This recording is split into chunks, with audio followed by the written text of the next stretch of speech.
چاو چاول چاو چاول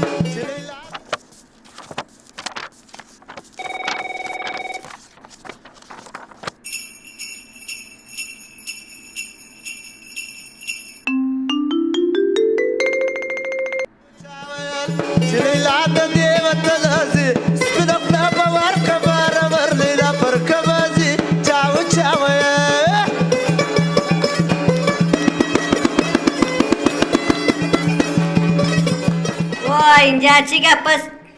ما آمدیم سعی کنیم که کارمندار ریش داره یا نداره. کی است مسئول اینجا؟ سلام آدم خان صاحب، ما هستم مسئول اینجا. خوب بسیار خوب گفتی مسئول اینجا تو هستی. ما آمدیم که ریش کارمندار چک کنیم و سعی کنیم که کارمندار شما ریش داره یا نداره. خودت میفهمی که دستور است که باید کارمندار ریش داشته باشه. نه آدم خان صاحب، ما کارمندای ما ریش داره. از وقتی که شما آمدین دیگه ما کارمندار گفتیم ریشای خود باره، ولی کلشان ریش داره. ما خودم هم قبلا ریش نداشتم، ولی ریش داره. سعی کنین. نه این ریشی تو بسیار کم استی برای ما قبول نیستی. این ریش برای بدت نمیخوره. این فهمیدی چی ریش است که تو منده؟ بسم الله خان حالا که چک کو سعی ریش دی چند سانتی متر است؟ باش ما سعی کنم شاید دقیقاً 5-6 سانتی متر باشه.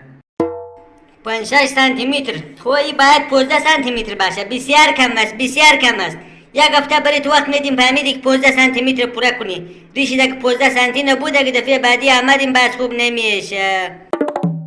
آدم خان صاحب یک هفته بسیار وقت کم است. ما نمیتونم. ریش ما رشدش ضعیف است. یکم مرا مهلت بیشتر بده. بسیار کم است. یک هفته 15 سانتی متر پورا نمیشه. خو حالی که تو از تا روز ایده برات فرصت میدیم فهمیدی؟ تا روز ایده مقصد 15 سانتی متر پورا کنی. اگر این دفعه پورا نشد باز ما با زبان گپ نمیزنیم، باز با توپک گپ میزنیم. بسم الله خانه میگم که باز دیگه مغزت بد کنه. ریش نداره.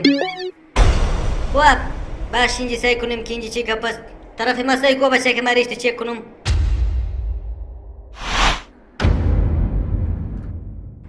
نه مسلمانان خدای دپار هیچ است. این ریش است تو داره کلش حساب کنی بیستر نمیشه. چیکار میکنی تو؟ چیکار میکنی؟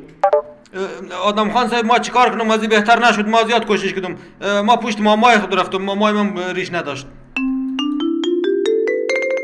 پشت مامای خود رفته ها؟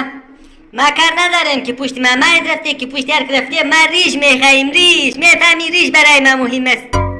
ما دیگه هیچ نمیخوایم. آدم خان صاحب خب ما چیکار کنیم که ما ریش ندارم؟ ما کار نداریم که ریش نداری. ریش باید پیدا کنی. ما هم ریشم کمزور بود فهمیدی. رفتیم از رئیس الوزراء تایویز گرفتیم. آلی ریشم مسیک و الحمدلله به معیار شریعت برابر است. تو هم برو یگان کار بکن. نمیفهمم. یگان تایویز بگیر. یگان جای برو ترکیه برای ریش بشن. عجب آدمایی هستن به خدا ریش ندارن. سیکو استاد چوین کلیتان استاد چوین. باش سعی کنم. نیست یه سعی کنم. من میگم ریش خود بانی برود خود منده. بسم الله خان الله که این نخوری شای سعی نیست. چیکار کنیم؟ اولا سعی نیست. اجازه بیدی که ما مغزایشان بد کنم. نمیشه جامعه جهانی. کار دیگه میکنیم. یک هفته بعد میاییم. اگر ریش نداشت بازند والای خود میاریم سرکار میکنیم. بیخی سعی است مو کار میکنیم. 1 week later. تو مطرفا دیوایلو او ته د لیلا پکښ کې چالي د لیمانو چاو چاویل